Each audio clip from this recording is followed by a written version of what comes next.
उम्मीद है सभी लोग अपना तैयारी जो है एग्ज़ाम की दृष्टि को ध्यान में रखते हुए बहुत अच्छे से कर रहे होंगे, क्योंकि एग्ज़ाम आपका बहुत नज़दीक आ चुका है। 13 जुलाई से आपको बिहार पुलिस का जो एग्ज़ाम है शुरू होने वाला है, तो आप अपना अच्छे से तैयारी है वो आपको कमर कस लीजिए और अच्छे से तैयारी कीजिए, ठीक है, तभी जाकर आपको सिलेक्शन हो पाएगा। क्योंकि जो बिहार पुलिस में भी आपको जो क्वेश्चंस हैं वो अच्छे पूछे जाते हैं, अच्छे लेवल के पूछे जाते हैं, तो आपको अच्छे से तैयारी करना बहुत ज़रूरी है, ठीक है, तभी जाकर आपको सिलेक्शन हो पाएगा। चलिए हम लोग क्वेश्चन को स्टार्ट करते हैं। अभी के क्लास में लोग पॉलिटी के इंपॉर्टेंट क्वेश्चन का क्यूज कराते हैं, तो आप भी हमारे साथ जुड़कर क्वेश्चन का प्रैक्टिस कर सकते हैं, ठीक है।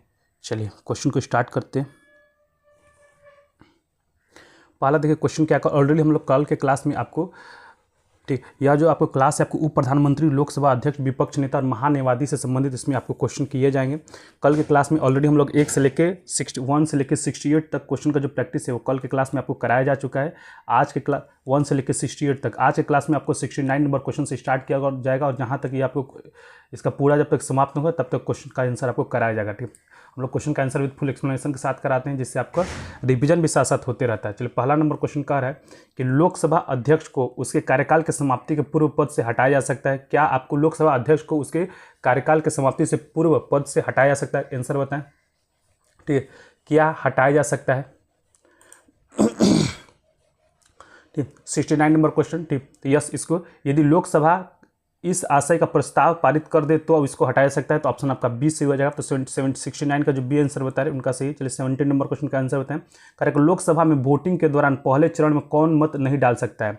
आपको बताना है कि लोकसभा में आपको, Harikrishna Kumar thank you for joining, ठीक, कह रहे हैं कि लोकसभा में वोटिंग के दौरान पहले चरण में कौन प्रस्तुत नहीं लोकसभा अपना वोट नहीं डाल सकता है? तो लोकसभा का अध्यक्ष, लोकसभा का अध्यक्ष जो लोकसभा का अध्यक्ष वो अपना वोट नहीं डाल सकता। आपको पता है कि लोकसभा का अध्यक्ष जो है कब वोट डालता है? तो जब पक्ष और विपक्ष का जब दोनों जो वोट है वो बराबर हो जाता है, उस स्थिति में जो लोकसभा का जो अध्यक्ष है वो अपना वोट डालकर निर्णायक वोट डालता है। तो इस चीज़ को याद है। तो 70 का जो ए आंसर बता रहे हैं उनका सही, और सतीश ने सबसे पहले आपको सही जवाब दिया है। Good morning Harikrishna Kumar, thank you for joining Satish, ठीक है। 71 नंबर क्वेश्चन क्या कर रहा है कि लोकसभा के प्रथम महिला स्पीकर कौन है? आपको बताना है कि लोकसभा की प्रथम महिला स्पीकर कौन थी? तो आपको मीरा कुमार, ठीक है, यह जगजीवन राम की बेटी थी मीरा कुमार, और आपको ऑप्शन ए आपका सही हो जाए। तो आपको 71 नंबर क्वेश्चन का जो ए आंसर बता रहे हैं उनका सही है। चलिए नेक्स्ट क्वेश्चन को बढ़ते हैं। 72 नंबर क्वेश्चन,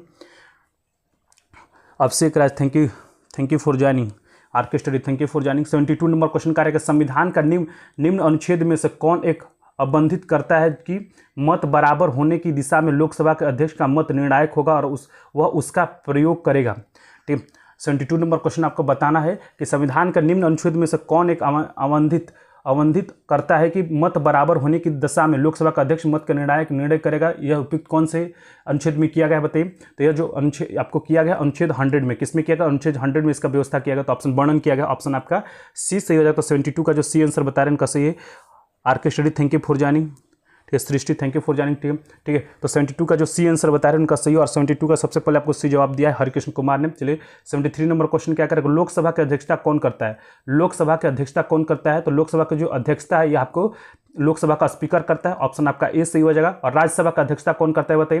राज्यसभा का अध्यक्षता कौन करता है? उपराष्ट्रपति करता है। राज्यसभा का जो अध्यक्षता है आपको अगर राज्यसभा का पूछ दे तो उपराष्ट्रपति करता है। और किस अनुच्छेद के तहत आपको जो उपराष्ट्रपति है राज्यसभा का पदेन अध्यक्ष होता है? तो आर्टिकल 64 के तहत। इस क्वेश्चन को भी आपको याद रखना है। चलिए नेक्स्ट क्वेश्चन 74 और 75 नंबर क्वेश्चन का आंसर बताएंगे।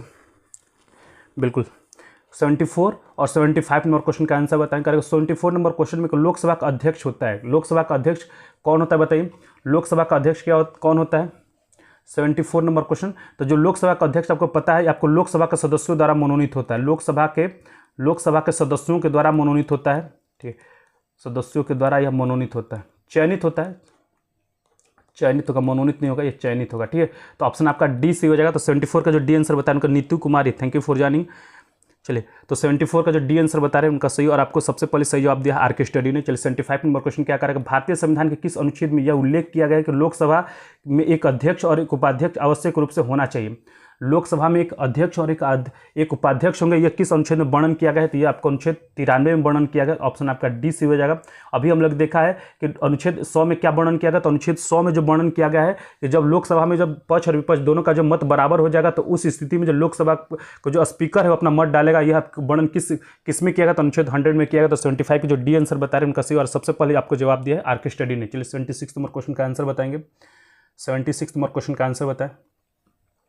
तो 76 नंबर क्वेश्चन कह रहा है कि निम्नलिखित में से कथनों में कौन सा सही है, जो सही कथन है उसको आपको बताना है।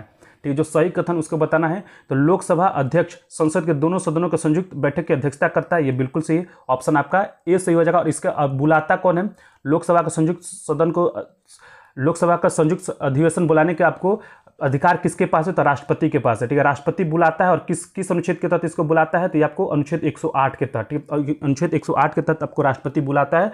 और उसकी अध्यक्षता कौन करता है, तो जो लोकसभा का अध्यक्ष उसकी अध्यक्षता करता है। तो 76 का जो ए आंसर बता रहे हैं उनका सही है। चलिए 77 और 78 नंबर क्वेश्चन का आंसर बताएंगे। 77 और 78 नंबर क्वेश्चन का आंसर बताना करेक्ट। 77 नंबर क्वेश्चन में लोकसभा अध्यक्ष के संदर्भ में निम्न में से क्या सही है, आपको बताना है कि लोकसभा अध्यक्ष के संबंध में निम्न में से क्या सही है। तो वह किसी भी वित्तीय विधेयक को धन विधेयक की घोषित कर सकता है तथा उसकी घोषणा अंतिम होती है। बिल्कुल ऑप्शन बी आपका सही हो जाएगा। जो धन विधेयक को धन विधेयक को घोषित करने का अधिकार किसके पास है, तो धन विधेयक को घोषित करने का जो अधिकार है वह केवल और केवल आपको लोकसभा का अध्यक्ष के पास है। तो ऑप्शन बी आपका सही हो जाएगा। और आपको धन विधेयक को, यहाँ से मैं एक और आपको कुछ बताता हूँ कि धन विधेयक को राज्यसभा कितने दिनों तक रोक के रख सकता है, बताइए। धन विधेयक को जो लोकसभा है कितने दिनों तक रोक के रख सकता है। 77 का आपको सही आंसर दिया है। सबसे पहले 77 का आपको हरिकृष्ण कुमार ने सबसे पहले आपको सही आंसर बताया। चलिए, आपको लोकसभा धन विधेयक को जो राज्यसभा कितने दिनों तक रोक के रख सकता है, तो 14 दिन। मैंने कल के क्लास में बताया था 14 दिन। अगर साधारण विधेयक की बात करें तो साधारण विधेयक को कितने दिन तक रोक के रख सकता है, साधारण विधेयक को जो है राज्यसभा आपको 6 माह तक रोक के रख सकता है। तो 77 का जो बी आंसर बता रहे हैं उनका सही है। चलिए 78 नंबर क्वेश्चन क्या करेगा, भारत सरकार का प्रथम विधि अधिकारी कौन है। भारत सरकार का प्रथम विधि अधिकारी कौन है, तो भारत सरकार का जो प्रथम विधि अधिकारी है यह आपको है भारत का महान्यायवादी। क्या होता है, भारत का महान्यायवादी होता है। ऑप्शन आपका बी सही हो जाएगा। और भारत के प्रथम महान्यायवादी कौन थे, बताइए। भारत के प्रथम महान्यायवादी कौन थे, तो आपको MC सीतलवाड़। कौन थे, MC सीतलवाड़ थे। इस चीज को भी ध्यान रखेंगे, MC सीतलवाड़। इसका वर्तमान में भी कौन है, तो वर्तमान में आपको भारत के महान्यायवादी कौन है, वर्तमान में आपको वेंकटरमणी, आर वेंकटरमणी है, आर वेंकटरमणी। इस चीज को ध्यान रखिएगा। चलिए नेक्स्ट क्वेश्चन को बढ़ते हैं। बिल्कुल MC सीतलवाड़ है। चलिए नेक्स्ट क्वेश्चन को बढ़ते हैं। 79 और 79 नंबर क्वेश्चन का आंसर बताएंगे। 79 नंबर क्वेश्चन में देखिए क्या कह रहा है कि भारत के अटॉर्नी जनरल महान्यायवादी की नियुक्ति कौन करता है। ठीक है, भारत के जो अटॉर्नी जनरल है उसके जो महान्यायवादी बोलते हैं उनको, उसकी नियुक्ति कौन करता है, तो उसकी जो नियुक्ति है वो करता है आपको भारत के राष्ट्रपति। ठीक है, कौन करता है, भारत के राष्ट्रपति करता है। ऑप्शन सी आपका सही हो जाएगा। और इससे संबंधित अनुच्छेद कौन सा है, तो आर्टिकल जो 76 है आपको भारत के महान्यायवादी के से नियुक्ति से संबंधित है। 79 का जो आपको सी आंसर बता रहे हैं उनका सही है। ठीक है, चलिए 80 नंबर क्वेश्चन का आंसर बताएंगे।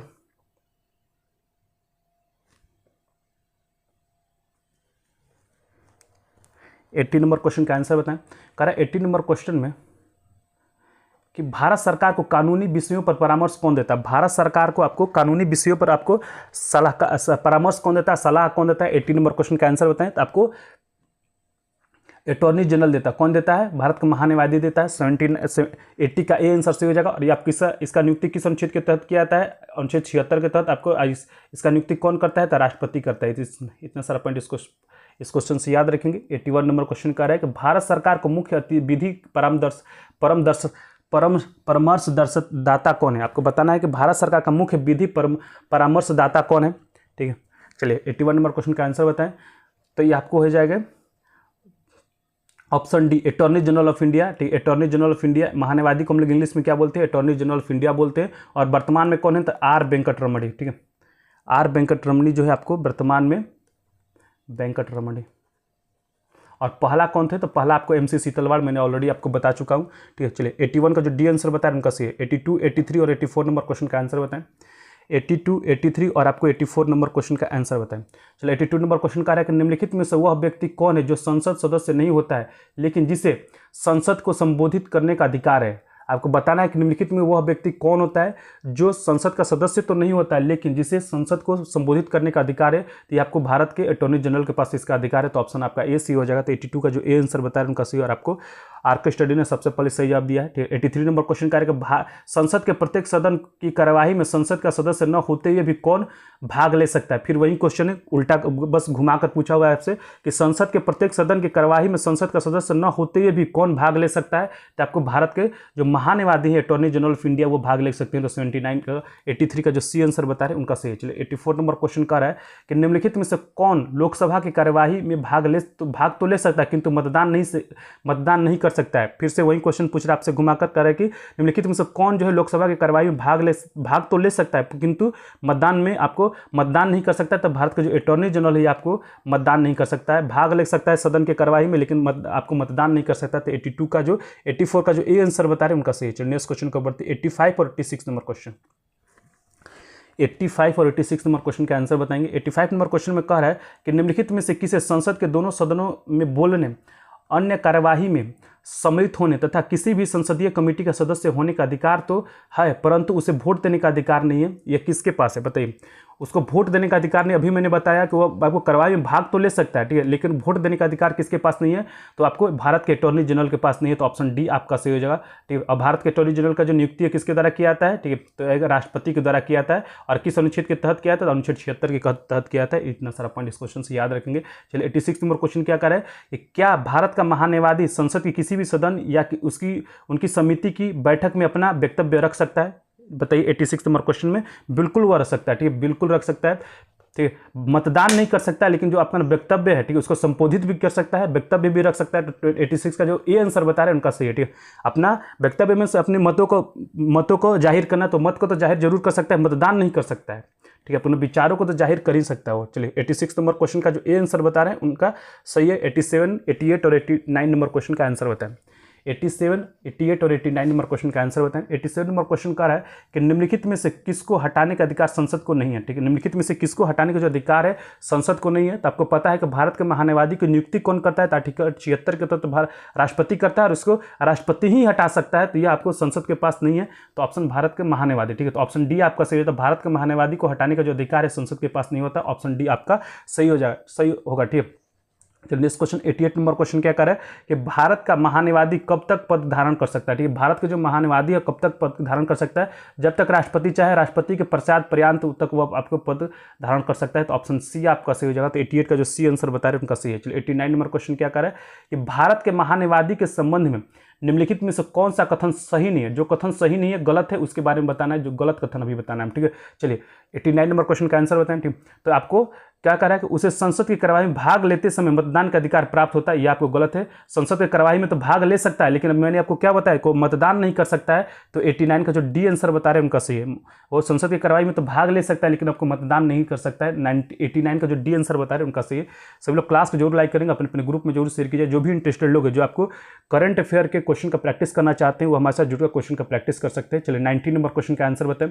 कारण भारत के महान्यायवादी के विषय में निम्नलिखित कथनों पर विचार कीजिए। 90 नंबर क्वेश्चन आपसे कह रहा है कि भारत के महान्यायवादी के विषय में निम्नलिखित कथनों पर विचार कीजिए। ठीक, तो जो इसका सही आंसर हो जाएगा, ठीक, बताइए इसका क्या सही आंसर हो जाएगा। या वह भारत के राष्ट्रपति के द्वारा नियुक्त किया जाता है, यह बिल्कुल सही है। आर्टिकल 76 के तहत, ठीक, आर्टिकल 76 के तहत इसकी नियुक्ति होती है। ये सवाल यूपीएससी का भी है, बिल्कुल यूपीएससी 2000 में पूछा। ठीक है, इसीलिए हम बोलते हैं आप लूसेंट ऑब्जेक्टिव का जरूर प्रैक्टिस कीजिए। उस लूसेंट ऑब्जेक्टिव में आपको हर एक एग्जाम से संबंधित आपको क्वेश्चन का दिया, आपको हार्ड से हार्ड क्वेश्चन भी दिया हुआ है और इजी से इजी क्वेश्चन भी दिया हुआ है। ठीक है, यही क्वेश्चन आपको यहाँ पे इजी लग रहा है क्योंकि ये आपको प्रेशर नहीं है। अगर यही क्वेश्चन आपको एग्जाम में आ जाए ना तो आपको प्रेशर में आपको यही क्वेश्चन आप गलत करके आ जाएगा। तो आप लूसेंट ऑब्जेक्टिव का क्वेश्चन का प्रैक्टिस जरूर करें। इसीलिए हम लोग आपको सब चीज़ क्लास कराते हुए एक आपको लूसेंट ऑब्जेक्टिव का क्लास जरूर कराते हैं, क्योंकि मुझे पता है कि वो जो बुक है ना वो आपको बहुत ही अच्छी बुक है जो आपको हर एक एग्जाम के लिए फायदेमंद है। ठीक है, हर एक एग्जाम में इसका फायदा है। ठीक है, चलिए तो इसमें आपको ईजी से ईजी क्वेश्चन भी है और हार्ड से हार्ड क्वेश्चन है। इसीलिए इसमें यही यूपीएससी का नहीं, आपने कितना सारा यूपीएससी का क्वेश्चन आपको सॉल्व कर दिया है वो आपको भी पता नहीं, क्योंकि इसमें बहुत सारा क्वेश्चन आपको ध्यान देंगे तो यूपीएससी का है, बीपीएससी से संबंधित है, या फिर आपको लोअर एग्जाम से भी संबंधित है और हायर एग्जाम से भी संबंधित है। चलिए तो पहला जो कथन है वो सही है कि पहला कथन आपका सही हो जाएगा। इसके बाद आपको आ रहा है कि उसमें वही योग्यता होनी चाहिए, करेक्ट, उसमें वही योग्यता होनी चाहिए जो सर्वोच्च न्यायालय के न्यायाधीश में होती है, यह भी आपका सही है। तीसरा जो कह रहा है कि उसे संसद के किसी भी सदन एक सदन का सदस्य होना चाहिए, यह गलत है। वो किसी भी सदन का सदस्य नहीं हो सकता, ठीक है। आपको चौथा कारक संसद द्वारा महाभियोग लाकर उसे हटाया जा सकता है, बिल्कुल यह गलत है। आपको संसद जो है महान्यवादी को हटा ही नहीं सकता है। महान्यवादी को कौन हटा सकता है? तो केवल राष्ट्रपति हटा सकता है। तो आपको तीसरा और चौथा गलत हो जाएगा, तीसरा और चौथा गलत है और पहला और दूसरा आपको सही है। तो ऑप्शन आपका ए सही हो जाएगा। तो जो आपको 19 का ए आंसर बता रहे हैं उनका सही है। इसलिए मैं बोलता हूँ, मैं बार बार बोलता हूँ कि आप कोई भी क्लास मिस, अगर आपके पास टाइम है तो ये वाला क्लास जरूर ज्वाइन करें, ठीक है। इसमें आपको हर एक एग्जाम से संबंधित जो आपको क्वेश्चन पेपर है वो आप दिए गए, ठीक है। चलिए देखिए यहाँ पे 93 नंबर क्वेश्चन आपको दिया गया। देखिए आरआरबी 2008 में पूछा हुआ क्वेश्चन है, 2009 में पूछा हुआ, और यही आपको क्वेश्चन बीपीएससी 2008 में पूछा हुआ है। और देखेंगे 93 नंबर क्वेश्चन को, तो यह आपको आरआरबी 2008 में पूछा हुआ क्वेश्चन है, आरआरबी 2009 में पूछा हुआ क्वेश्चन और बीपीएससी 2008 में पूछा हुआ क्वेश्चन है, ठीक है। तो इसी तरह क्वेश्चन, यह क्वेश्चन बैंक की तरह है, एक तरफ से आप समझ लीजिए। चलिए 91 नंबर क्वेश्चन क्या कर रहा है कि महान्यवादी को प्रति माह कितना रुपये वेतन मिलता है।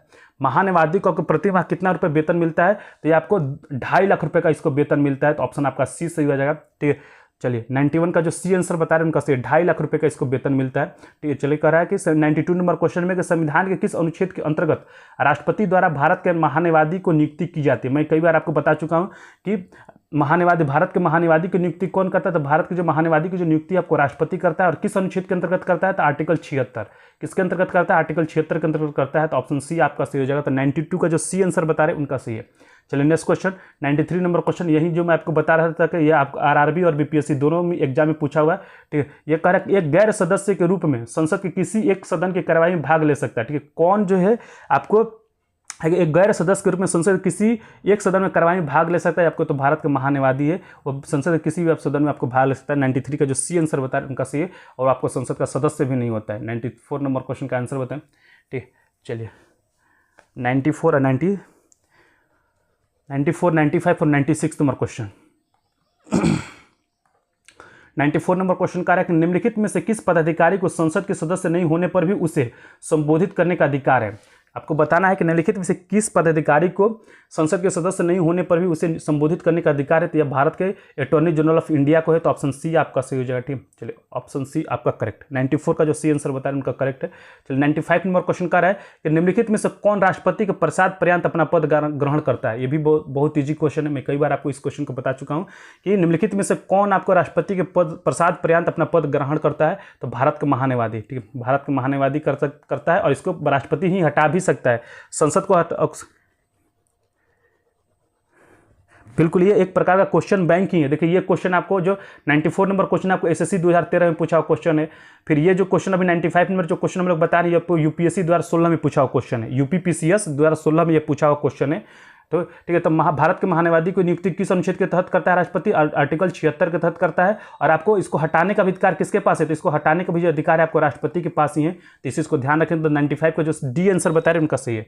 96 नंबर क्वेश्चन, इसलिए भाई हम लोग केवल चुन कर आपको बुक का प्रैक्टिस, मेरे पास ऑलरेडी समय कम है तो वही बुक आपके लिए मैं आपको प्रैक्टिस करा रहा हूँ जो आपके एग्जाम के लिए बहुत फायदेमंद हो। ठीक, करंट अफेयर में स्पीडी आपको करंट अफेयर पढ़ना बहुत जरूरी है। किसी भी आप एग्जाम की तैयारी कर रहे हो उसके लिए करंट अफेयर जिस तरह से हर एक एग्जाम में जितना ज़्यादा पूछ रहा है उसके लिए करंट अफेयर की तैयारी करना आपको बहुत जरूरी है, इसलिए हम लोग करंट अफेयर लेकर आए हैं। दूसरा चीज़ आपको ये जो बुक है, ठीक है, जो आपको लूसेंट ऑब्जेक्टिव का जो बुक है इसमें हर एक सब्जेक्ट से संबंधित जो क्वेश्चन बैंक दिया है, इंपॉर्टेंट क्वेश्चन है, इजी से इजी क्वेश्चन है, हार्ड से हार्ड क्वेश्चन है। तो इसके लिए आपको लूसेंट ऑब्जेक्टिव की प्रैक्टिस करा रहे हैं। एक जो बुक है हम लोग क्वेश्चन प्रैक्टिस हर एक सब्जेक्ट से कराएंगे, जो 10:30 बजे कराया तभी हिस्ट्री चल रहा है। हिस्ट्री के बाद आपको ज्योग्राफी आएगा, ज्योग्राफी के बाद आपको पॉलिटी कराया जाएगा, पॉलिटी के बाद आपको साइंस कराया जाएगा। सभी सब्जेक्ट से संबंधित आपको क्वेश्चन का प्रैक्टिस कराएंगे। और रात में 10 बजे फिर एडिटोरिया का बुक भी बहुत अच्छी बुक है, आप उसको जरूर फॉलो करें, ठीक है, क्योंकि वो उसमें आपको लेवल क्वेश्चन का जो लेवल है ना वो अच्छा है।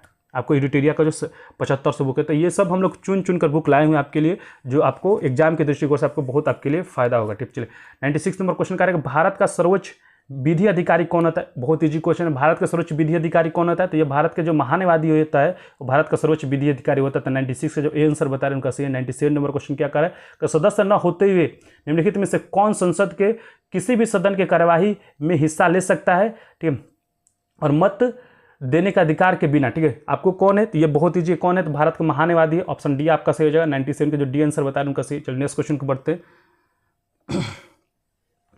तो 98 नंबर क्वेश्चन क्या कर रहा है? देखिए 98 नंबर क्वेश्चन भी आपको यूपीपीसीएस 2020 में पूछा है, तो लेटेस्ट पूछा हुआ क्वेश्चन है, यूपीपीसीएस 2020 में पूछा हुआ क्वेश्चन है 98 नंबर क्वेश्चन। ठीक है, कह रहे कि भारत के महानिवादी के संदर्भ में निम्नलिखित कथनों पर विचार कीजिए। 98 नंबर क्वेश्चन, तो इसका जो सही आंसर हो जाएगा, राष्ट्रपति किसी ऐसे व्यक्ति की नियुक्ति करेगा जो उच्चतम न्यायालय के रूप में नियुक्त के लिए, मतलब नियुक्त उच्चतम न्यायालय में उसकी नियुक्ति हो सकती है। ठीक है, वो एलिजिबल हो उच्चतम न्यायालय में नियुक्त होने के लिए, उसी व्यक्ति को राष्ट्रपति जो है आपको भारत के महान्यायवादी के रूप में नियुक्त कर सकता है। तो 98 का जो पहला आंसर सही हो जाएगा। दूसरा कारक, महान्यायवादी इतना पारिश्रमिक प्राप्त करेगा जो संसद अवधारित करेगा। ठीक है, यह गलत है, यह आपको इसका फिक्स है, 2.5 लाख रुपया प्रति माह इसको मिलता है। ठीक है, मैंने आपको बताया कि 2.5 लाख रुपया प्रति माह इसको दिया जाता है। तो दूसरा गलत है, केवल पहला आपका सही है, इसलिए ऑप्शन ए आपका सही हो जाएगा। तो 98 का जो ए आंसर बताया उनका सही है। और यह जो आपको क्वेश्चन है यूपीपीसीएस 2020 में लेटेस्ट पूछा हुआ क्वेश्चन है। चलिए देखिए, अभी सब इधर यूपीपीएससी और बीपीएससी के ही क्वेश्चन से 99 नंबर क्वेश्चन क्या करेगा, भारत का सॉलिसिटर जनरल होता है। भारत का सॉलिसिटर जनरल कौन होता है, ये देखिए यूपीपीसीएस 1994 में पूछा हुआ क्वेश्चन है। भारत के सॉलिसिटर जनरल कौन है, तो भारत का जो सॉलिसिटर जनरल है, ठीक है, ये आपको होता है एक प्रशासनिक अधिकारी। कौन होता है, एक प्रशासनिक अधिकारी होता है। तो 99 का जो ए आंसर बता रहे हैं उनका सही है। 100 नंबर क्वेश्चन, 100 नंबर क्वेश्चन आपको बीपीएससी 2002 में पूछा हुआ क्वेश्चन है। ठीक है, बीपीएससी 2002 में पूछा हुआ क्वेश्चन है। 100 नंबर क्वेश्चन में कह रहा है कि कानूनी विषयों पर राज्य सरकार को कौन परामर्श देता है। कानूनी विषयों पर राज्य सरकार को कौन परामर्श देता है। 100 नंबर क्वेश्चन देखिए, राज्य सरकार को बोल रहा है। अगर केंद्र सरकार को बोलता है तो भारत का महान्यायवादी देता है। भारत का जो महान्यायवादी है वो केंद्र सरकार को देता है। अगर राज्य सरकार की बात करें तो राज्य सरकार को जो इनको कानूनी विषयों पर जो परामर्श देता है आपको एडवोकेट जनरल कौन देता है, एडवोकेट जनरल देता है। इस चीज़ को ध्यान रखेंगे। तो ऑप्शन बी आपका करेक्ट हो जाएगा। ठीक, ऑप्शन बी आपका करेक्ट हो जाएगा। चलिए, तो 100 का जो दो आंसर बता रहे हैं उनका सही है। और एडवोकेट जनरल को हम लोग हिंदी में क्या बोलते हैं, इसको महाधिवक्ता बोलते हैं। महाधिवक्ता इसको महाधिवक्ता बोलते हैं। ठीक है, चलिए, और बिहार के बताइए, बिहार के वर्तमान में महाधिवक्ता कौन है। बिहार के वर्तमान में महाधिवक्ता कौन है, तो प्रशांत कुमार शाही। कौन है, प्रशांत कुमार शाही है। इस पॉइंट को भी आपको याद रखना है। बिहार के वर्तमान महाधिवक्ता कौन है, तो प्रशांत कुमार शाही है। चलिए 100 नंबर क्वेश्चन का आंसर बताएं। 101 और 102, 103 तीन क्वेश्चन का आंसर बताएं। 101, 102 और 103 नंबर क्वेश्चन का आंसर बताएं। 101 नंबर क्वेश्चन का है कि भारत में राज्य के महाधिवक्ता की नियुक्ति कौन करता है। भारत में राज्य में महाधिवक्ता की नियुक्ति कौन करता है। तो राज्य में आपको जैसे केंद्र में महान्यायवादी की नियुक्ति कौन करता है, तो राष्ट्रपति करता है। किस अनुच्छेद के तहत करता है, तो आर्टिकल 76 के तहत करता है। राज्यों में जो महाधिवक्ता की नियुक्ति है राज्य का राज्यपाल करता है। और किस अनुच्छेद के तहत करता है, तो यह आपको अनुच्छेद 165 के तहत करता है। तो ये पॉइंट भी आपको याद रखना है। ठीक है, 165 के तहत आपको भारत में जो राज्यपाल हैं राज्यों के, वो आपको महाधिवक्ता की नियुक्ति करते हैं। 102 नंबर क्वेश्चन, 102 नंबर क्वेश्चन, किसी राज्य का उच्चतम विधि अधिकारी कौन होता है। ठीक है, किसी राज्य का उच्चतम विधि अधिकारी कौन होता है। अगर आपको केंद्र का पूछ दे कि केंद्र का उच्चतम विधि अधिकारी कौन होता है, तो आपको महान्यायवादी होता है। लेकिन अगर राज्य का पूछे तो राज्य का आपको एडवोकेट जनरल होता है। ऑप्शन बी आपका करेक्ट हो जाएगा, महाधिवक्ता। 102 का जो बी आंसर बता रहे हैं उनका सही है। ठीक है, और भी मैंने बताया कि बिहार के वर्तमान में एडवोकेट जनरल कौन है, तो प्रशांत कुमार शाही। कौन है, प्रशांत कुमार शाही बिहार के वर्तमान में एडवोकेट जनरल हैं। चलिए 103 नंबर क्वेश्चन का आंसर बताएंगे कि निम्नलिखित में से किससे राज्य विधानमंडल के सदनों की कार्यवाही में भाग लेने और बोलने का अधिकार है किंतु मतदान का अधिकार नहीं है। 103 नंबर क्वेश्चन का आंसर बताएं कि निम्नलिखित में से किसे राज्य विधानमंडल के सदनों की कार्यवाही में भाग लेने और बोलने का अधिकार है किंतु मतदान का अधिकार नहीं है।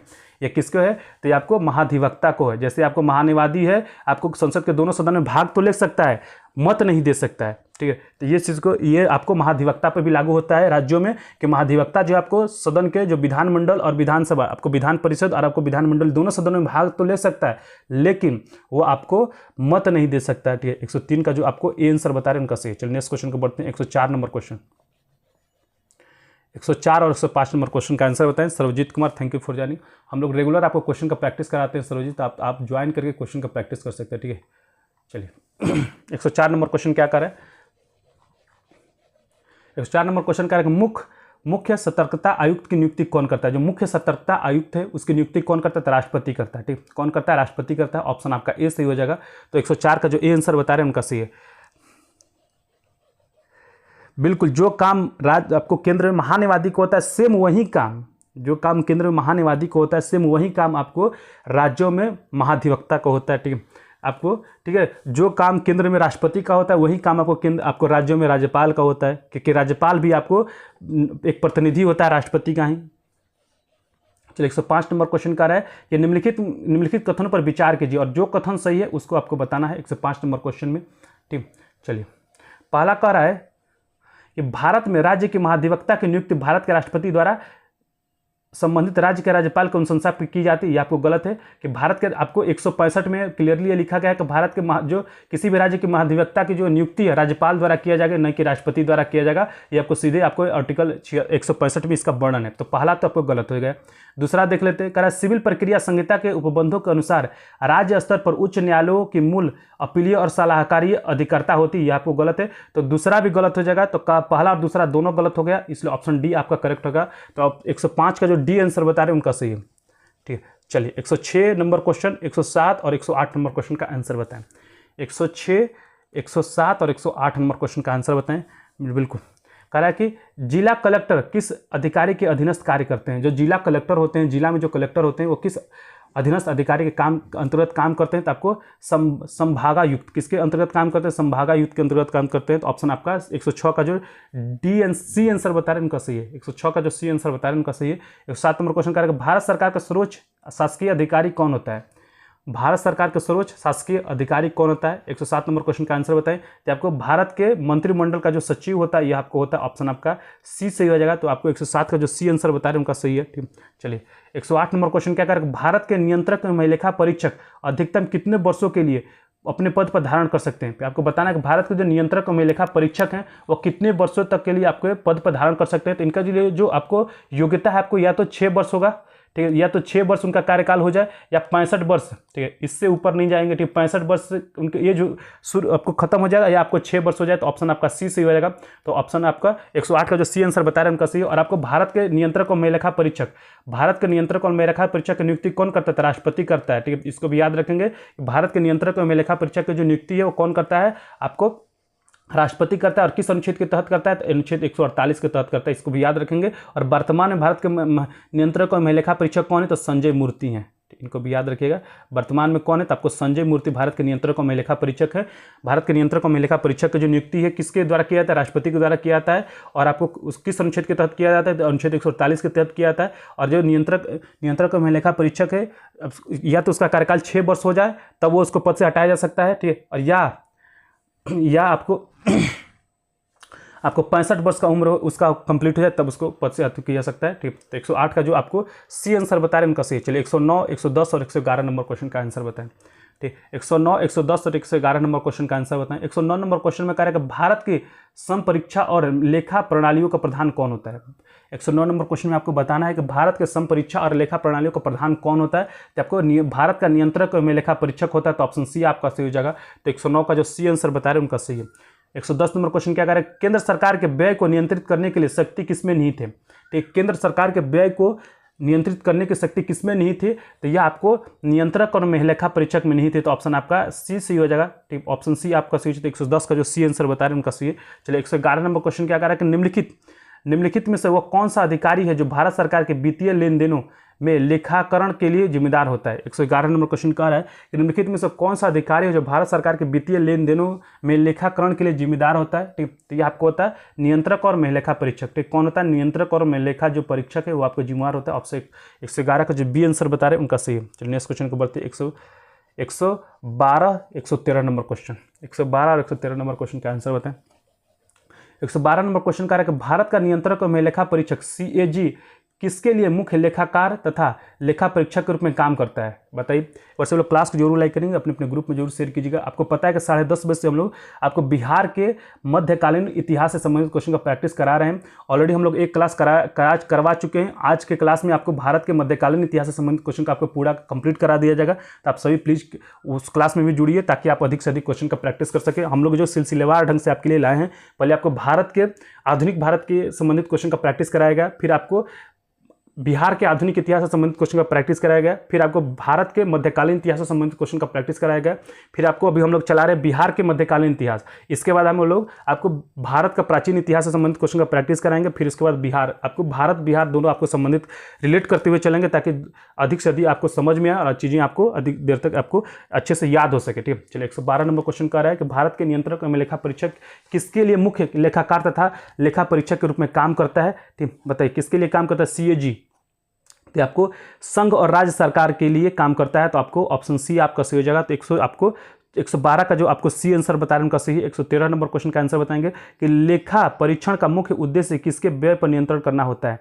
आपको बताना है जो महालेखा परीक्षण का जो मुख्य उद्देश्य किसके व्यय पर नियंत्रण करना होता है। ठीक, चलिए 113 नंबर क्वेश्चन का आंसर बताएं। तो आपको कार्यपालिका के मुख्य व्यय पर नियंत्रण करना होता है, तो आपको 113 का जो आंसर बता रहे हैं उनका सही है।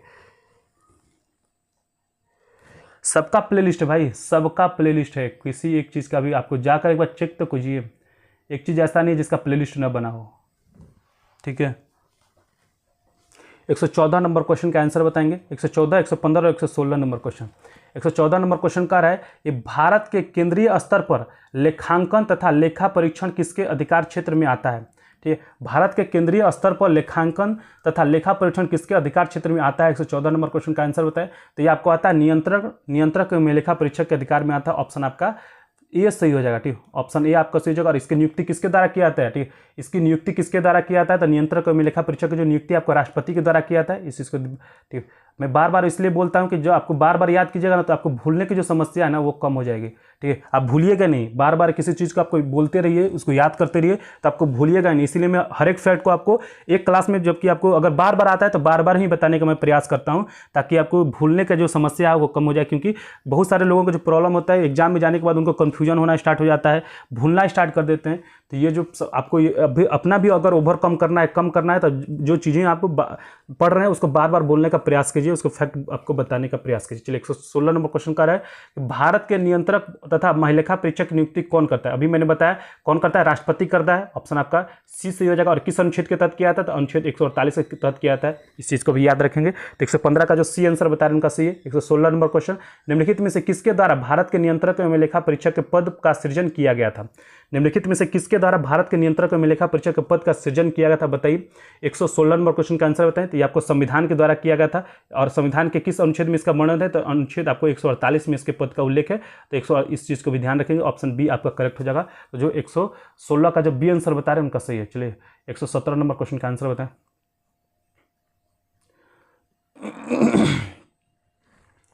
चलिए 117 नंबर क्वेश्चन और 118 नंबर क्वेश्चन का आंसर बताएं। 117 नंबर क्वेश्चन में क्या कह रहा है कि भैया आपको कंप्ट्रोलर एंड ऑडिटर जनरल सेवानिवृत्ति हो सकते हैं। ठीक है, आपको भारत के जो महालेखा परीक्षक हैं उनके जो सेवानिवृत्ति, उनको रिटायर कब किया सकता है, उनको रिटायर कब किया सकता है बताइए। तो मैंने आपको पहले ही बताया था, उनको रिटायरमेंट का एक ही आपको है कि जो उनका 6 साल का कार्यकाल पूरा हो जाए, या वो 65 वर्ष का जो उनका एज पूरा हो जाए, ये दोनों में से कोई एक हो जाए। या तो उनका 6 साल आपको जो कार्यकाल है वो पूरा हो जाए, या आपको उनका 65 वर्ष उम्र पूरा हो जाए। तो ये दोनों ही स्थिति में उनको रिटायर किया जा सकता है। तो ऑप्शन आपका रिटायर हो जाएंगे। 117 का जो ए आंसर बता रहे हैं उनका सही है। चलिए नेक्स्ट क्वेश्चन कह रहा है कि भारत के नियंत्रक एवं लेखा परीक्षक की नियुक्ति संविधान के किस अनुच्छेद में के तहत किया जाता है। मैं कई बार आपको क्वेश्चन इसी पॉइंट को इसी वाले क्लास में आपको 10 बार बता चुका हूँ कि भारत के नियंत्रक और महालेखा परीक्षक की नियुक्ति किस अनुच्छेद के तहत किया जाता है। तो अनुच्छेद 148 के तहत किया था। इस चीज़ को ध्यान रखेंगे। तो ऑप्शन सी आपका करेक्ट हो जाएगा। ठीक है, और आपको महानिवादी की जो नियुक्ति आपको अनुच्छेद 76 के तहत किया था। इस चीज़ को ध्यान रखिएगा। भारत के महानिवादी की नियुक्ति किस अनुच्छेद के तहत किया जाता है, तो अनुच्छेद 76 के तहत आपको भारत के महानिवादी की नियुक्ति की जाती है। और नियंत्रक और महालेखा परीक्षक की जो नियुक्ति है आपको अनुच्छेद 148 के तहत किया जाता है। और किसके द्वारा किया जाता है, राष्ट्रपति के द्वारा किया जाता है। ठीक है, राष्ट्रपति। ठीक, इसको भी लिख लीजिए। ठीक भाई, ये सब क्वेश्चन है ना, यहाँ पे आपको आसान लग रहा है। यही क्वेश्चन आपको अगर एग्जाम में आ जाए ना तो आप कंफ्यूज कर जाएगा तुरंत कि ये होगा कि ये होगा, क्योंकि वहाँ पे प्रेशर है आपके पास। तो प्रेशर को हटाने के लिए जितना ज़्यादा आप रिविजन कीजिएगा ना, उतना ही ज़्यादा आपको, आप देखे होंगे कि जो क्वेश्चन आप क्लास में कर पा रहे थे, एग्जाम में कर पा रहे थे, रूम पे बैठ कर उनको ईजी से कर पा रहे थे, जैसे ही आपको वही क्वेश्चन आपको एग्जाम में आया, आप कंफ्यूज कर गए कि ये होगा कि ये होगा। ठीक है, चलिए 119 नंबर क्वेश्चन का आंसर बताएंगे। कह रहे कि भारत के नियंत्रक और महालेखा परीक्षक को पद से केवल किसके द्वारा हटाया जा सकता है, बताइए। केवल किसके द्वारा हटाया जा सकता है, केवल राष्ट्रपति के द्वारा हटाया जा सकता है। तो ऑप्शन आपका ठीक 119 का जो आपको केवल राष्ट्रपति के द्वारा, ठीक है, ये भारत के संसद के दोनों सदन के संबोधन के उपरांत राष्ट्रपति द्वारा, ठीक है, तो ऑप्शन सी आपका सही हो जाएगा। तो जो आपको 119 का जो सी आंसर बता रहा है उनका सही है। 120 नंबर क्वेश्चन का रहा है कि नियंत्रक, ठीक, नियंत्रक एवं महिलेखा परीक्षक की पद नियुक्त किया जा सकता है, ठीक, किसके द्वारा किया जा सकता है बताइए, इसको नियंत्रक और महिलेखा परीक्षक को कौन हटा सकता है। 120 नंबर क्वेश्चन, इसको कौन हटा सकता है, तो उसी प्रकार जिस प्रकार उच्चतम न्यायालय के न्यायाधीश को हटाया सकता है, ठीक है, तो इसलिए 120 का जो बी आंसर बता रहे हैं उनका सही है। ठीक, चलिए 121 और 122 नंबर क्वेश्चन का आंसर बताएंगे। 121 और 122 नंबर क्वेश्चन का आंसर सभी लोग क्लास को जरूर लाइक करेंगे, अपने अपने ग्रुप में जरूर शेयर कीजिए। जो भी इंटरेस्टेड लोग हैं जो आपको बिहार पुलिस से संबंधित या किसी भी एग्जाम से संबंधित क्वेश्चन का प्रैक्टिस करना चाहते हैं तो हमारे साथ जुड़कर क्वेश्चन की प्रैक्टिस कर सकते हैं। चलिए 121 नंबर क्वेश्चन क्या कह रहा है कि किन आधारों पर दोष सिद्धि करने के बाद संसद के दोनों सदन में 2/3 बहुमत से प्रस्ताव पारित कर भारत के नियंत्रक और महिलेखा परीक्षक को हटाया जा सकता है। ठीक है, किन आधारों पर अगर उसको दोष सिद्ध हुआ तो आपको हटाया जा सकता है। 121 नंबर क्वेश्चन क्या है, तो कदाचार के मामले में भी हटाया जा सकता है और अक्षमता के मामले में भी हटाया जा सकता है, तो दोनों हो जाएगा तब आपको हटाया जा सकता है। तो ऑप्शन सी आपका सही हो जाएगा। तो जो 121 का आपको जो सी आंसर बता रहे हैं उनका सही है। 121 का जो सी आंसर बता रहे हैं उनका सही है। चलिए 122 नंबर क्वेश्चन का आंसर बताएं। 122 और 123 नंबर क्वेश्चन, 122 और 123 नंबर क्वेश्चन का आंसर बताएं। करेगा 122 नंबर क्वेश्चन में निम्न में से किस सेवानिवृत्त पदाधिकारी को सरकार के अधीन किस पद पर नियुक्त करने पर वर्जना है। ठीक है, आपको बताना नियुक्त नहीं किया सकता है। निम्न में से किस सेवानिवृत्त पदाधिकारी को सरकार के अधीन किसी पद पर नियुक्त करने के लिए वर्जित है, उसको नियुक्त नहीं किया सकता है। तो आपको नियंत्रक और महिलेखा परीक्षक, ठीक है, नियंत्रक और महिलेखा परीक्षक ऑप्शन आपका comptroller and editor general option आपका डी सही हो जाएगा। तो 122 का जो डी आंसर बता रहे हैं उनका सही है। चलिए नेक्स्ट क्वेश्चन, किस सेवानिवृत्त नियंत्रक और महिलेखा परीक्षक को वित्त आयोग के अध्यक्ष बनाया गया था। आपको बताना है किस सेवानिवृत्त नियंत्रक और महिलेखा परीक्षक को वित्त आयोग का अध्यक्ष बनाया गया था। 123 नंबर क्वेश्चन, तो आपको बनाया गया था ए के चंदा को बनाया गया था। ठीक, किसको बनाया गया था, ए के चंदा को बनाया गया था। ऑप्शन आपका बी सही हो जाएगा। तो जो आपको 123 का जो बी आंसर बता रहे हैं उनका सही है। चलिए 124, 125, 126 नंबर क्वेश्चन का आंसर बताएं। 124, 125 और 126 नंबर क्वेश्चन का आंसर बताएंगे। 124 नंबर क्वेश्चन कह रहा है कि भारत का नियंत्रक और महिलेखा परीक्षक अपना प्रतिवेदन देता है। ठीक, भारत का नियंत्रक और महिलेखा परीक्षक अपना प्रतिवेदन किसको देता है, तो ऑब्वियसली आपको राष्ट्रपति को देगा। तो ऑप्शन डी आपका सही हो जाएगा। ये आपको देखिए MPPCS 2022 में पूछा हुआ क्वेश्चन है, ये लेटेस्ट क्वेश्चन है, MPPCS 2022 में पूछा हुआ क्वेश्चन है। ठीक, भारत के नियंत्रक और महिलेखा परीक्षक अपना प्रतिवेदन किसको देता है, तो राष्ट्रपति को देता है। ठीक, चलिए कह रहा है 125 नंबर क्वेश्चन में कि भारत के नियंत्रक और महिलेखा परीक्षक द्वारा प्रस्तुत प्रतिवेदन के आधार पर कौन समिति कार्य करता है। 125 नंबर क्वेश्चन का आंसर बताएंगे। कर भारत के नियंत्रक और महिलेखा परीक्षक द्वारा प्रस्तुत प्रतिवेदन के आधार पर कौन समिति काम करता है, तो आपको लोक लेखा समिति, कौन समिति काम करता है, तो लोक लेखा समिति काम करता है। ऑप्शन आपका ए सही हो जाएगा। और लोक लेखा समिति का स्थापना कब किया, तो लोक लेखा समिति की जो स्थापना 1921 में 21 में किया गया था। ठीक है, लोक लेखा समिति में कितने सदस्य होते हैं, तो लोक लेखा समिति में आपको 15 सदस्य होते हैं। 15 नहीं, आपको 22 सदस्य होते हैं, इस चीज़ को ध्यान रखेंगे। 15 तो आपको केवल लोकसभा से होंगे। आपको लोक लेखा समिति में कितने सदस्य होते हैं, तो लोक लेखा समिति आपको 22 सदस्य होते हैं, उसमें 15 आपको लोकसभा से होते हैं और आपको जो 7 है वो आपको राज्यसभा से होते हैं। और मतलब प्राक्कलन समिति की बात करें तो प्राक्कलन समिति का जो स्थापना आपको 1950 में किया गया था। और ये आपको प्राक्कलन समिति संसद की सबसे बड़ी समिति है। ठीक है, अगर आपसे क्वेश्चन पूछ दे कि संसद की सबसे बड़ी समिति कौन सी है, तो आपको प्राक्कलन समिति है। इसका स्थापना कब किया गया था, 1950 में किया गया था। और इसमें कितने सदस्य हैं, इसमें आपको टोटल 30 सदस्य और 30 का 30 आपको लोकसभा के मेंबर होते हैं। इस चीज़ को भी याद रखेंगे। चलिए नेक्स्ट क्वेश्चन 26 नंबर क्वेश्चन का है, भारत का नियंत्रक और महिलेखा परीक्षक निम्नलिखित में से किस समिति के मित्र दार्शनिक और निर्देशक के रूप में काम करता है। 126 नंबर क्वेश्चन का आंसर बताएंगे। 126 नंबर क्वेश्चन में भारत का नियंत्रक और महिलेखा परीक्षक निम्नलिखित में से किस समिति के मित्र दार्शनिक और निर्देशक के रूप में काम करता है, तो यह आपको करता है लोक लेखा समिति। ठीक है, लोक लेखा समिति के बारे में अभी मैंने बताया, इसका स्थापना 1921 में किया गया था। ठीक, 1921 में इसका स्थापना किया गया था। इसमें आपको संसद की सबसे पुरानी आपको समितियों में से एक है। और लोक लेखा समिति में आपको 22 सदस्य हैं, 15 आपको लोकसभा से आते हैं और आपको 7 राज्यसभा से आते हैं। चलिए 127 नंबर क्वेश्चन का आंसर बताएं। 127 नंबर क्वेश्चन का आंसर बताएं। सभी लोग क्लास को जरूर लाइक करेंगे, अपने ग्रुप में जरूर शेयर कीजिएगा। 127 नंबर क्वेश्चन,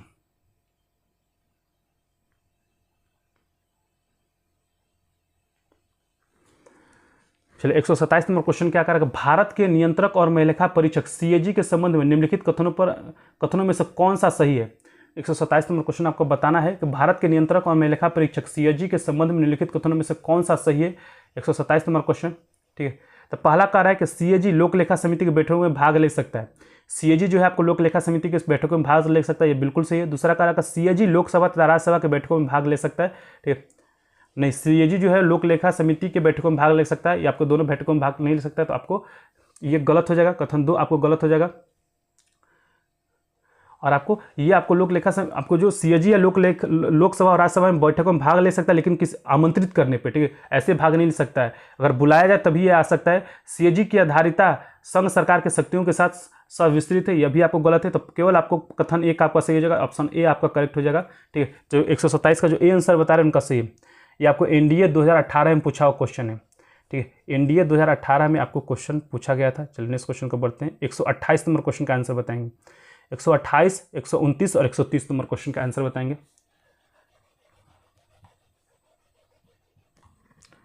क्या कुछ छूटा है क्या? नहीं, 127 तो है। चलिए 128, 129, 130 नंबर क्वेश्चन का आंसर बताएंगे। चलिए 128 नंबर क्वेश्चन में कह रहा है कि आप भारत का नियंत्रक और मेलेखा परीक्षक पद ग्रहण के पूर्व शपथ लेता है। आपको बताना है कि आपको 128 नंबर क्वेश्चन में कि क्या भारत का नियंत्रक और मेलेखा परीक्षक पद ग्रहण करने से पूर्व आपको शपथ लेता है, तो आपको बिल्कुल लेता है, ऑप्शन ए आपका सही हो जाएगा। तो 128 का जो ए आंसर बता रहे हैं उनका सही है। नेक्स्ट क्वेश्चन का रहा है 29 नंबर क्वेश्चन में कि नियंत्रक और मेलेखा परीक्षक द्वारा की गई टिप्पणियां पर कार्रवाई करने की अंतिम जिम्मेवारी निम्नलिखित में से किसकी है। 129 नंबर क्वेश्चन में आपको बताना है कि नियंत्रक एवं मेलेखा परीक्षक द्वारा की गई टिप्पणियों पर कार्रवाई करने की अंतिम जिम्मेवारी निम्नलिखित में से किसकी है, तो ये आपको है संसद की, ठीक है, संसद की, ऑप्शन डी बी आपका सही हो जाएगा। 130 नंबर क्वेश्चन का रहा है कि निम्नलिखित में से किसकी नियुक्ति लोकधन के व्यय की निगरानी के लिए संसदीय प्रहरी के रूप में की जाती है, ठीक है। आपको बताना किसकी जो नियुक्ति है लोकधन के व्यय की निगरानी के लिए संसदीय प्रहरी के रूप में किया जाता है, तो ये आपको किया जाता है नियंत्रक और मेलेखा परीक्षक की नियुक्ति किया था। और इसका नियुक्ति किस अनुच्छेद के तहत किया था, तो 148 के तहत किया था। किसके द्वारा किया था, राष्ट्रपति के द्वारा किया था। तो 130 का जो सी आंसर बता रहे हैं उनका सही है। चलिए 131 नंबर क्वेश्चन का आंसर बताएंगे। 131 नंबर क्वेश्चन का आंसर बताएंगे। 131 और 132 नंबर क्वेश्चन। 131 नंबर क्वेश्चन का है कि निम्नलिखित में से कौन स्वायत्त शासी जिला और क्षेत्रीय परिषद के निधियों की लेखाओं की लेखा परीक्षा कराएगा। आपको बताना है कि 131 नंबर क्वेश्चन में निम्नलिखित में से कौन स्वायत्त शासी जिला और क्षेत्रीय परिषद की निधियों की लेखाओं की लेखा परीक्षा कराएगा। 131 नंबर क्वेश्चन तो आपको कराएगा भारत का नियंत्रक और मेलेखा परीक्षक, तो ऑप्शन बी आपका सही हो जाएगा। तो 131 का जो बी आंसर बता रहे हैं उनका सही। 132 नंबर क्वेश्चन क्या कह रहा है कि भारत के नियंत्रक और मेलेखा परीक्षक सीएजी के संबंध में निम्नलिखित में से कौन सा कथन सही नहीं है। जो कथन सही नहीं है उसके बारे में बताना है, ठीक है। चलिए तो कथन देख लेते हैं। 132 नंबर क्वेश्चन में कथन क्या क्या दिया हुआ है एक बार देख लेते हैं। सभी लोग क्लास जरूर लाइक करिएगा, आप अपने ग्रुप में जरूर शेयर कीजिएगा कि ऑलरेडी हम लोग आपको मैं बता चुका हूँ कि 10:30 बजे से हम लोग आपको इंपॉर्टेंट मॉडर्न हिस्ट्री, आपको इंपॉर्टेंट हिस्ट्री के क्वेश्चन का प्रैक्टिस कराया जाएगा। तो अभी हम लोग आपको बिहार के मध्यकालीन इतिहास से संबंधित क्वेश्चन का प्रैक्टिस कर रहे हैं, तो आप सभी लोग जुड़िए और क्वेश्चन का प्रैक्टिस कीजिए। चलिए 132 नंबर में क्वेश्चन में क्या सही हो जाएगा, तो आपको हो जाएगा सही नहीं है। एक मिनट, क्वेश्चन में क्या पूछा है, सही नहीं है वो पूछा है। कौन सही नहीं है, जो गलत है वो हमको बताना है। चलिए जो गलत है, जो गलत कथन है वो आपको बताइए, ठीक है। कारण सीएजी का कार्यकाल समाप्त हो जाने के बाद भी वो भारत सरकार के अधीन पद पर आगे और बने रहने का पात्र होता है, ये आपको गलत है। तो जो ऑप्शन बी आपका करेक्ट जो ऑप्शन बी बता रहे हैं उनका करेक्ट है 132 का। चलिए 133 नंबर क्वेश्चन क्या करेक्ट, निम्नलिखित में से कौन सा एक भारत के नियंत्रक और मेलेखा परीक्षक का कार्य नहीं है, ठीक है। निम्नलिखित में से कौन सा जो कार्य है आपको भारत के नियंत्रक और मेलेखा परीक्षक का कार्य नहीं है। 133 नंबर क्वेश्चन, तो आपको रक्षा लेखाओं का संकलन करना, ऑप्शन बी आपका सही हो जाएगा। तो 133 का जो बी आंसर बता रहे हैं उनका सही है, ठीक। 133 का जो बी आंसर बता रहे हैं उनका सही। चलिए ठीक, आज का लास्ट क्वेश्चन है, सेकेंड लास्ट वाला 134 नंबर क्वेश्चन और 135 नंबर क्वेश्चन का आंसर बताएं, ठीक है। तो आज हम लोग आपको जो उप प्रधानमंत्री है, महान्यायवादी है, नियंत्रक और मेलेखा परीक्षक है, फिर आपको उपराष्ट्रपति से संबंधित जो आपको जितने भी में वो आपको हम लोग खत्म कर चुके हैं, जितने भी इंपॉर्टेंट क्वेश्चन है। चलिए 134 नंबर क्वेश्चन कहाँ पूछा, तो एसएससी 2022 में पूछा क्वेश्चन। एसएससी 2022 के में पूछा क्वेश्चन है। इसमें क्या पूछा है कि भारत का नियंत्रक और मेलेखा परीक्षक निम्नलिखित में से क्या है। 134 नंबर क्वेश्चन, तो आपको एक संसदीय निकाय है, क्या है, एक सदस्यीय निकाय है, ठीक है। तो ऑप्शन सी आपका करेक्ट हो जाएगा। तो 134 का जो सी आंसर बता रहे हैं उनका सी, एक सदस्यीय निकाय है। 135 नंबर क्वेश्चन का है कि भारत में केंद्र और राज्य सरकारों की सभी प्राप्तियों और व्यय की संरक्षा करने की जिम्मेदारी निम्नलिखित में से किसके होती है। निम्नलिखित में किसके पास होती है, तो आपको नियंत्रक और मेलेखा परीक्षक के पास होता है। तो आपको 135 का जो डी आंसर बताया उनका सही, ये आप देख सकते हैं। ये आपको भी आपको एसएससी 2022 में पूछा हुआ क्वेश्चन है, ये भी आपको एसएससी 2022 में पूछा हुआ क्वेश्चन है। तो इसलिए मैं कहता हूँ कि आप जो लूसेंट ऑब्जेक्टिव का जो क्वेश्चन का प्रैक्टिस आप जरूर करते रहिए, ठीक। कल के क्लास में ठीक है। कल तो कोई क्लास नहीं होगा, परसों से आपको हम लोग संसदीय समितियां जो शुरू करने वाले हैं, संसदीय समिति से जो आपको इंपॉर्टेंट क्वेश्चन है परसों के क्लास से शुरू किया जाएगा, संसदीय समिति। चलिए आज की क्लास में इतने, बिल्कुल बहुत बहुत बहुत अच्छा है भाई, बहुत अच्छा। अगर आपको इतना क्वेश्चन आप सही कर पा रहे हैं तब बहुत अच्छा है। आपको देखिए यहाँ पे जब आप तैयारी करते हो तो आपको पता नहीं चल जाता है, लेकिन आप जब एग्जाम में बैठिएगा, जब अच्छा तैयारी रहेगा ना तो एग्जाम में आपको उसका फल देखने को मिलता है। जो अच्छा तैयारी करता है तो क्वेश्चन देखकर आपको आंसर लगाता है, जिसका तैयारी अच्छा नहीं होता है ना तो भाई ऊपर सर ऊपर करके ना जो छत होता है उसका पटिया गिरना स्टार्ट कर देता है आदमी। तो अच्छा तैयारी हमेशा रखिए, और जिस क्वेश्चन का आपको जिस एग्जाम का लेवल, उस लेवल से आपको ज़्यादा का तैयारी करना चाहिए क्योंकि आपको मान लीजिए उस दिन थोड़ा ख़राब भी आपको हुआ तो ठीक, उस दिन अगर ख़राब भी आपका दिन गया तो उस आपको एग्जाम क्वालिफाई अच्छे से कर जाए। तो आपको थोड़ा सा ऊपर का लेवल का, अगर आप मान लीजिए बिहार पुलिस के लेवल का तैयारी कर रहे हैं तो आप बिहार दरोगा के लेवल का तैयारी कीजिए, ताकि अगर कितना भी टफ क्वेश्चन पूछिए आपसे ताकि वो क्वेश्चन आप बना पाएँ। ठीक है, इसलिए थोड़ा सा आप ऊपर के लेवल का तैयारी कीजिए। ठीक, ताकि कहा जाता है ना कि आपको मान लीजिए कि जो दौड़ है चाहे धूप पे जितना मिनट में मांगता है, थोड़ा सा ज़्यादा मिनट का आप तैयारी कीजिए, उसे थोड़ा सा कम मिनट का आप तैयारी कीजिए। मान लीजिए कि आपको 5 मिनट में 1 किलोमीटर दौड़ना है तो आपको 4 मिनट 50 सेकंड का ही तैयारी करेंगे, 10 सेकंड वो अपने आप रखिए। ठीक है, ताकि जब मेरा उस दिन खराब भी हो तो 10 सेकंड में मेरा वो आप निकाल ले दौड़। ठीक है भैया, आप PPSC तक बिल्कुल। चलिए इस क्लास में इतना ही, नेक्स्ट क्लास आपको 10:30 बजे से कराया जाएगा। बहुत बहुत धन्यवाद सभी लोग को ज्वाइन करने के लिए। ठीक है, जय हिंद।